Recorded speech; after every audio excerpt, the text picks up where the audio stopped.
How we doing? I beat the odds, and you can too, and I'm going to show you how to do it. This is what we're going to talk about today. How can you beat the odds? And what is beating the odds? Well, we all come from some type of narcissistic world. Most everybody watching this channel has dealt with it in some way. It's said that 1 in 5 people are narcissists. I think that might actually be a little low because it seems like it's so rampant these days. So how do we win? The way we win is understanding what we're supposed to be and how to take control of our world. So what I did growing up, it wasn't, well, I left home at 16 after my mother remarried, and it was nothing.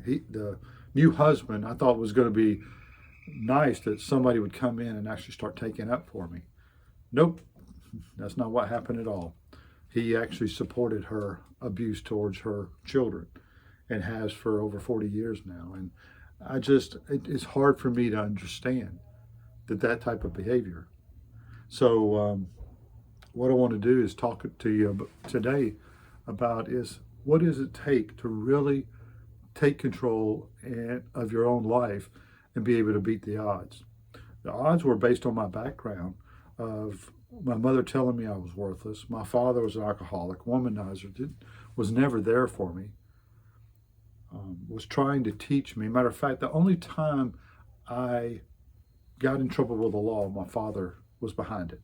I followed his guidance, and that's when I realized at 19 years old, I'm done with him when it comes to, but I always tried to be kind, always tried to have relationships with him where, through the years, I had an ability to try to help them, both my father and mother, become better people, and all they did is bring me down. Don't try to change a narcissist. That's enough. One of the first rules I learned is you will never change them. They are stuck in their ways, and only people can change themselves. If you marry somebody thinking you're going to change them, you're going to wind up being disappointed. Don't marry for somebody for who they could be. Marry them for who they are.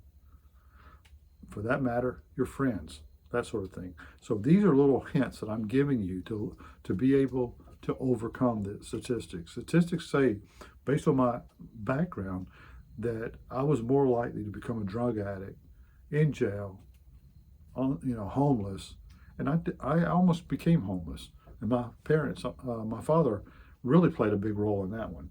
So after taking my house, but that's another video. So they did everything they could to destroy me. When I look back and I'm like, okay, what in my life did my parents do to actually help me? You could probably always come up with 1 or 2 things, but they're negligible compared to the things they did to harm you. And today, they still want nothing to do with me. Why? Not because I'm mean to them. I treat everybody with kindness. I've told them I've forgiven them because they can't handle the truth. They can't deal with truth. They can't sit down and have an intelligent adult conversation and try to, with the goal of having resolve. They don't have the ability for resolve. They don't have the desire for it. You can never be happy, live in a state of peace and harmony until you've come to peace with the things that you of what you are, what you've done, how you may have affected other people. So a narcissist they live in low consciousness. So in order for me to survive and thrive, I had to start cutting these people completely out of my life. You can love somebody from a distance. Loving somebody does not mean they have to be involved in your life. Forgiving somebody does not mean they have to be involved in your life. You can forgive. It doesn't mean that you're going to trust them again. You must protect yourself is your number one goal. With all actions, protect yourself. Protect yourself against, especially anybody that's ever harmed you.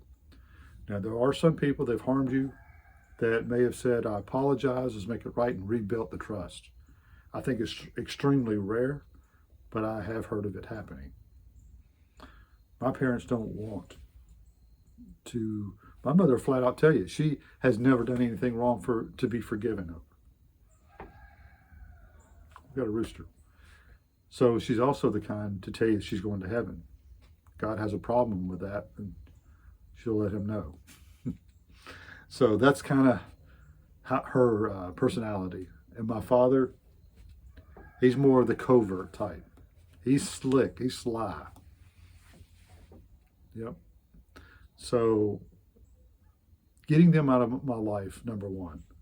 And I wish I had done it so much sooner. I waited far too many years to wait to do that. I almost did not make it. In my book that came out, I tell a little bit of the story. I went through Dark Night of the Soul. All this family issues cost me a retirement, almost cost me my career. I went through 12 years of Dark Night of the Soul, struggling each day, trying to figure out why I'm even here.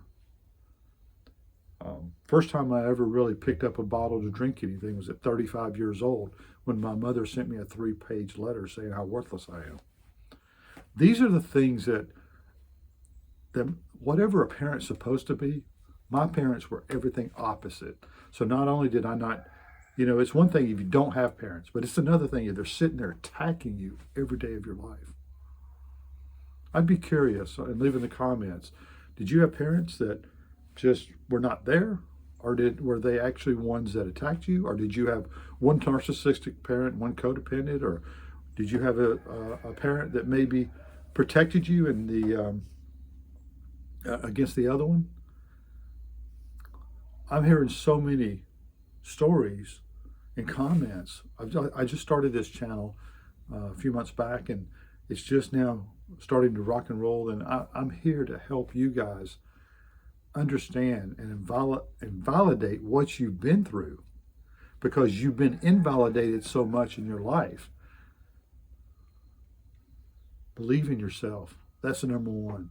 Find your wholeness. Find your balance of mind, body, and spirit. Focus on yourself. You can never give to another what you don't have for yourself. I repeat a lot of this throughout the videos, but it's so important. I want to ingrain it into your head that you've got to put yourself first. Being altruistic all the time and just giving till you have nothing left, all it does is drain you, and you're never required to do that. There's a balance in all things.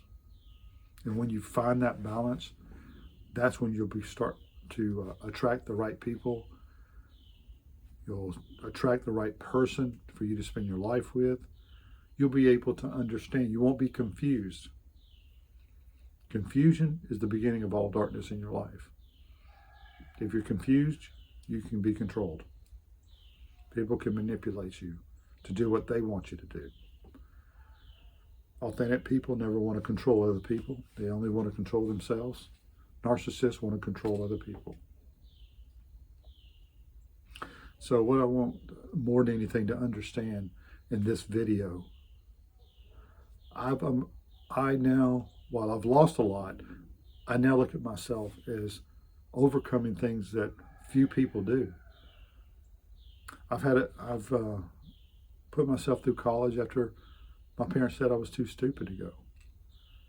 I did quit on my senior year because I was 29. I started struggling, and I wanted to make some money. I got in real estate, and within 5 years, I was a millionaire. Had all these rental properties, and wound up losing them all for that very letter my mother sent me, saying how worthless I am, how greedy, how selfish. She didn't even know why I was still living, how I could even live with myself. You would have thought I was just a horrible human being from that letter. And I didn't have anybody to turn to, and I didn't know how to process it. And I just sunk into the beginning of the dark night of the soul, and it almost cost me my life. So I'm here to help you guys know, don't ever give up. Always believe in yourself, and know there are always answers. From Life Made Simple, getting through this narcissistic world, I wish you only blessings. From my heart to yours. Bye-bye.